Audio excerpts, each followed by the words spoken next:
Hello everyone, आप सबका स्वागत है राजस्थान ज्ञान यूट्यूब चैनल पर। जैसा कि क्लास 6 के 8 चैप्टर कंप्लीट हो गए हैं, आज हम पढ़ेंगे 10 नंबर चैप्टर। और 9 में कुछ इंपॉर्टेंट दिया नहीं हुआ है, जो भी दिया हुआ है मैं बता देती हूँ, एक दो लाइनें हैं। जैसे कि साक्षरता के बारे में बताया गया, 2021 की जनगणना के आधार पर राजस्थान की कुल साक्षरता कितने प्रतिशत थी? 66.11% बताई गई है, जिसमें से 79.19% पुरुष की है और 52.12% महिला साक्षरता 2011 की गणना के हिसाब से। ठीक है, फिर बात करते हैं सड़क परिवहन की। राजस्थान राज्य पथ परिवहन निगम 1 अक्टूबर 1964 में स्थापित हुआ। कब? 1 अक्टूबर 1964 में। बस इतना ही इंपॉर्टेंट बताया गया है 9 चैप्टर में। हम पढ़ेंगे आज 10 नंबर चैप्टर, लोक सांस्कृतिक एवं कला। राजस्थान की मातृभाषा राजस्थानी है, परंतु मुख्य रूप से राजस्थानी भाषा को दो रूपों में जाना जाता है। कितने रूपों में? दो। एक है पूर्वी राजस्थानी भाषा, एक है पश्चिमी राजस्थानी भाषा। बात करेंगे पूर्वी राजस्थानी भाषा की। प्रतिनिधि 4 बोलियां, इसमें 4 बोलियां आती है। ढूंढाड़ी जयपुरी, हाड़ौती, मेवाती, अहिरवाटी। कौन सी? ढूंढाड़ी जयपुरी, हाड़ौती, मेवाती, अहिरवाटी। यह पूर्वी राजस्थान की। बात करेंगे पश्चिमी राजस्थान की। कौन सी बोलियां आती है इसमें? मारवाड़ी, मेवाड़ी, वागड़ी, शेखावाटी। इसमें भी 4 बोलियां बताई गई है। ठीक है, फिर बात करेंगे सांस्कृतिक विविधता। गणगौर, ये पारंपरिक त्योहार है, हमारे राजस्थान में बनाए जाते हैं। जो रंगीले राजस्थान का रंग बिरंगा त्योहार गणगौर है। गणगौर चैत्र शुक्ल तृतीया से प्रारंभ होता है। कब होता है? चैत्र शुक्ल तृतीया से प्रारंभ होता है। गण और गौर शब्द शिव एवं पार्वती के सूचक हैं। गणगौर पर मुख्य रूप से शिव एवं पार्वती की पूजा की जाती है। गणगौर के अवसर पर राजस्थान में कहीं 3 दिन तो कहीं 4 दिन का उत्सव मनाया जाता है। फिर बात करते हैं तीज त्योहार की। तीज सावन के महीने में मनाए जाने वाला तीज का त्योहार राजस्थान में एक अलग ही महत्व रखता है। शुष्क राजस्थान में जब काली घटाएं छा जाती है तो यह किसी उत्सव से कम नहीं होता। सावन के महीने शुक्ल पक्ष की तृतीया को, कब? शुक्ल पक्ष की तृतीया को नव विवाहिताएं पेड़ों पर झूले डालकर झूलती है। भादो की कृष्ण पक्ष की तीज को कजली तीज एवं सातोड़ी तीज के नाम से जाना जाता है। इस अवसर पर महिलाओं द्वारा मेहंदी लगाई जाती है, माता पार्वती की पूजा की जाती है और उनसे महिलाएं अपने सुहाग के दीर्घायु होने की कामना करती है। ये हो गया हमारा तीज। फिर बात करते हैं शीतलाष्टमी क्या होता है। शीतलाष्टमी कौन सा त्योहार और कब मनाया जाता है? होली के 8वें दिन चैत्र कृष्ण पक्ष की अष्टमी को। कब? होली के 8वें दिन चैत्र कृष्ण पक्ष की अष्टमी को शीतला देवी के पूजन के लिए शीतलाष्टमी का त्योहार मनाया जाता है। इस दिन बासुड़ा भोजन एक दिन पहले मनाया जाता है। जयपुर के पास चाकसू के सील की डूंगरी और उदयपुर के वल्लभ नगर कस्बे में स्थित शीतला माता के मंदिर में मेले आयोजित होते हैं। कहाँ पर? जयपुर और उदयपुर दोनों जगह स्थित। ठीक है, अलग लगभग हर शहर गांव कस्बे में शीतला माता की पूजा अर्चना की जाती है। फिर बात करते हैं अक्षय तृतीया। इस दिन को आखा तीज भी कहा जाता है। इस दिन बिना मुहूर्त निकलवाए सभी मांगलिक कार्य किए जाते हैं। इस दिन गेहूं, बाजरा, तिल, जौ आदि की पूजा की जाती है। इस दिन गेहूं और बाजरे का खीच मतलब खिचड़ा बनाया जाता है। ये हुए हमारे सांस्कृतिक विविधता पूरी जिनमें त्योहार बताए गए थे, ये कंप्लीट हो गए। अब आगे बात करेंगे राजस्थान के प्रमुख मेले। इसमें बात करते हैं पुष्कर मेला। अजमेर जिले के पुष्कर में कार्तिक पूर्णिमा पर, कब? कार्तिक पूर्णिमा पर भव्य मेला आयोजित होता है। इस अवसर पर विशाल बाजार लगता है और देश विदेश से पर्यटक आते हैं। या अनेक प्रतियोगिताओं का आयोजन होता है जिसमें मेलार्थी उत्सव से भाग लेते हैं। पुष्कर में सुप्रसिद्ध ब्रह्मा जी का मंदिर और झील आकर्षण का प्रमुख केंद्र है। फिर बात करते हैं केला देवी का मेला। स्वाई माधोपुर में। कहाँ लगता है? स्वाई माधोपुर में केला माता के मंदिर में चैत्र शुक्ल अष्टमी को विशाल मेला लगता है। कब? चैत्र शुक्ल अष्टमी को, जिसे लक्खी मेला। केला देवी मेला मेले को क्या कहा जाता है? लक्खी का मेला भी। ठीक है, चैत्र कृष्ण द्वादशी से चैत्र शुक्ल द्वादशी तक चलने वाले इस मेले में दूर दूर तक से भक्त आते हैं। फिर बात करते हैं महावीर जी का मेला। ये कहाँ पड़ता है? स्वाई माधोपुर जिले में महावीर जी का मंदिर स्थित है, जहाँ चैत्र शुक्ल एकादशी से वैशाख कृष्ण द्वितीया तक मेला लगता है। कब लगता है? चैत्र शुक्ल एकादशी से वैशाख कृष्ण द्वितीया तक मेला लगता है। यहाँ 24वें जैन तीर्थकर महावीर जी स्वामी जी का लाल रंग की भव्य प्रतिमा है। फिर बात करते हैं कोटा दशहरा मेला। कोटा के महाराव दुर्जन साल सिंह के शासनकाल 1729 से 1756 ईस्वी में दशहरा पूर्व पर विभिन्न राजसी सवारियों, दरीखाना और पूजा अर्चना के प्रमाण मिले हैं। महाराव उमेद सिंह द्वितीय के शासनकाल 1879 ईस्वी से 1940 ईस्वी में महाराव उमेद सिंह द्वितीय के शासनकाल 1889 ईस्वी से 1940 ईस्वी में दशहरा पूर्व को अत्यधिक आकर्षक बनाने का सिलसिला शुरू हुआ। वर्तमान में यह मेला वैभव एवं विशालता को लेकर प्रसिद्ध है। वैसे राजस्थान में सब जगह दशहरा मेला लगता भी है, दशहरा बनाया जाता है। हरियाली अमावस्या।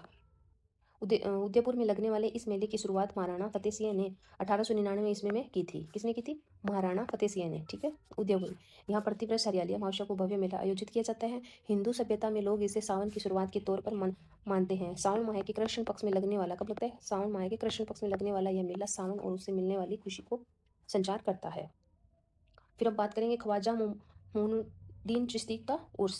ख्वाजा मोइनुद्दीन चिश्ती ईरान से भारत आए थे। इनको गरीब नवाज के नाम से जाना जाता है। अजमेर में इनकी दरगाह पूरे देश के लोगों की आस्था का केंद्र है। इस्लामिक कैलेंडर के रजब माह की पहली से 6 तारीख तक अजमेर में ख्वाजा साहब का उर्स मनाया जाता है। यह मेला सर्वधर्म समभाव की अनूठी मिसाल है। फिर बात करेंगे भनेश्वर मेला, राजस्थान के आदिवासी समाज का सबसे बड़ा मेला। ये इंपॉर्टेंट क्वेश्चन है। आदिवासी समाज का सबसे बड़ा मेला कौन सा है? भनेश्वर। माघ पूर्णिमा के अवसर पर डूंगरपुर जिले में माही, जाखम, सोम नदियों के संगम पर यह मेला लगता है। 3 संगम नदियों माही, जाखम, सोम। ठीक है, इसमें लोग अपने दिव्यगतों की अस्थियां भी प्रवाहित करते हैं। फिर बात करते हैं करनी माता का मेला। बीकानेर जिले में देशनोक के करनी माता मंदिर में यह मेला आयोजित होता है। कहाँ होता है? बीकानेर में, देशनोक में। ठीक है, करनी माता बीकानेर शासकों की अधिष्ठात्री देवी थी। इस मंदिर की विशेषता यह है कि यहाँ काले और सफेद जुए अत्यधिक संख्या में विचरण करते हैं। फिर बात करते हैं खाटू श्याम जी का मेला, जो कहाँ पड़ता है? सीकर जिले में पड़ता है। और यहाँ फाल्गुन के शुक्ल पक्ष की 10वीं से द्वादशी तक मेला आयोजित होता है। कब होता है? फाल्गुन के शुक्ल पक्ष की 10वीं से द्वादशी तक मेला आयोजित होता है। फिर बात करते हैं बाबा रामदेव जी का मेला। ये कहाँ पे पड़ता है? जैसलमेर जिले के पोकरण कस्बे के पास रुणेचा नामक स्थान पर भाद्रपद माह के शुक्ल पक्ष की द्वितीया से एकादशी तक यह मेला आयोजित होता है। बाबा रामदेव राजस्थान के जाने माने लोक देवता हैं। क्या है? लोक देवता, जिनमें सभी वर्गों एवं धर्मों की लोगों की आस्था है। बात करते हैं गलियाकोट का उर्स। कहाँ पड़ता है ये? लगता है डूंगरपुर जिले के सांगवाड़ा तहसील के गलियाकोट कस्बे में फकरुद्दीन मोल्ला की मंजार है, जिसे मंजार ए फकरी के नाम से जाना जाता है। यह दाऊदी बोहरा समाज की आस्था का बहुत बड़ा केंद्र है। यहाँ के उर्स में सभी वर्गों के लोग बड़ी संख्या में उत्साह से भाग लेते हैं, गलियाकोट का उर्स में। ठीक है, फिर इसमें बात करें राजस्थान में अन्य मेले भी हैं, जैसे सीकर जिले का जीण माता का मेला, अलवर का भ्रतहरि का मेला, टोंक का डिग्गी कल्याण जी का मेला, पर्वतसर में तेजा जी का मेला, और हनुमानगढ़ की बात करें तो वहाँ है गोगा जी का मेला। ये प्रसिद्ध मेले हैं। फिर हम बात करेंगे प्रमुख लोक देवताओं एवं संतों की। ठीक है, राजस्थान में सबसे पहले बात करेंगे गोगा जी। राजस्थान के 5 पीरों में प्रमुख है गोगा जी, और रामदेव जी जैसे बाबू जी, महाजी, हडबू जी, गोगा जी, ये 5 प्रमुख है। ठीक है, गोगा जी चौहान शासक एवं गोरखनाथ जी से प्रभावित थे।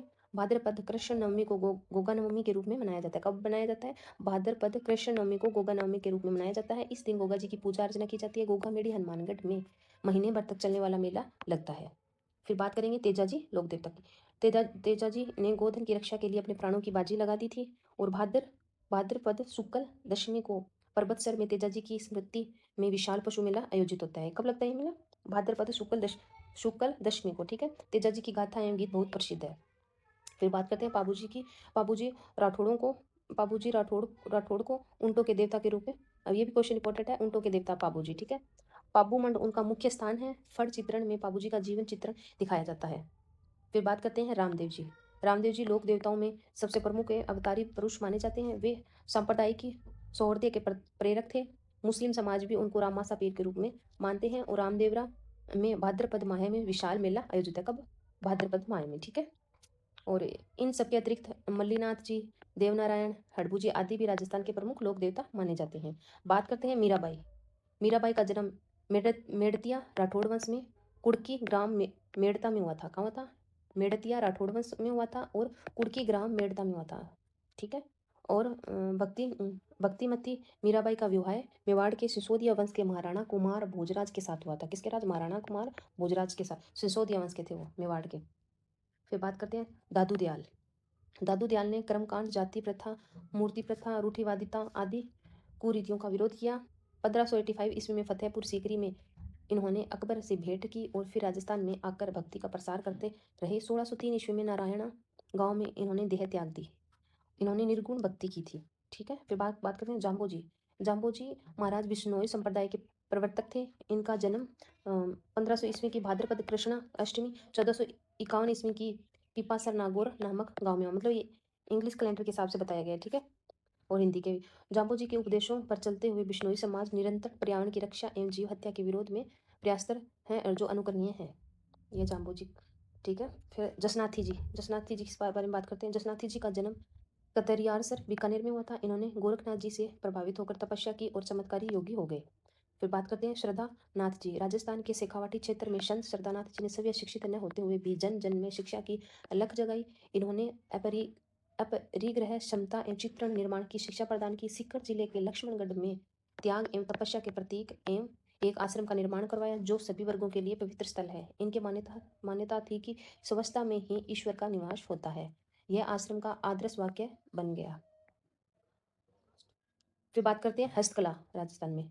काष्ठकला के टॉपिक पे बात करते हैं। काष्ठकला क्या होता है। काष्ठकला राजस्थान की एक प्रसिद्ध हस्तकला होती है। ये हस्तकला ठीक है। इस कला में लकड़ी से विविध प्रकार की कलात्मक वस्तुएं बनाई जाती है। इस कला का प्रधान केंद्र बस्सी चित्तौड़गढ़ में है। कहाँ पे है? बस्सी चित्तौड़गढ़ में। लकड़ी के बिवाण कावड़ तथा रंगाई छपाई के ठप्पे यहाँ तैयार किए जाते हैं। लकड़ी से निर्मित खिलौने एवं कठपुतली निर्माण के लिए उदयपुर प्रसिद्ध है। जेठाना डूंगरपुर लकड़ी की मूर्तियों के लिए और शेखावाटी एवं बीकानेर फर्नीचर की के लिए जाना जाता है। फिर बात करते हैं टेराकोट। टेराकोट क्या होता है। मिट्टी से मूर्तियां तथा विभिन्न सजावटी एवं उपयोगी वस्तुएं तैयार कर पकाना टेराकोट के नाम से जाना जाता है। नाथद्वारा के समीप मोलेला नामक गांव इस काम के हेतु प्रसिद्ध है। कहाँ? नाथद्वारा के समीप मोलेला नामक गांव ठीक है। अलवर एवं बाड़मेर में भी टेराकोटा की वस्तुएं निर्मित की जाती है।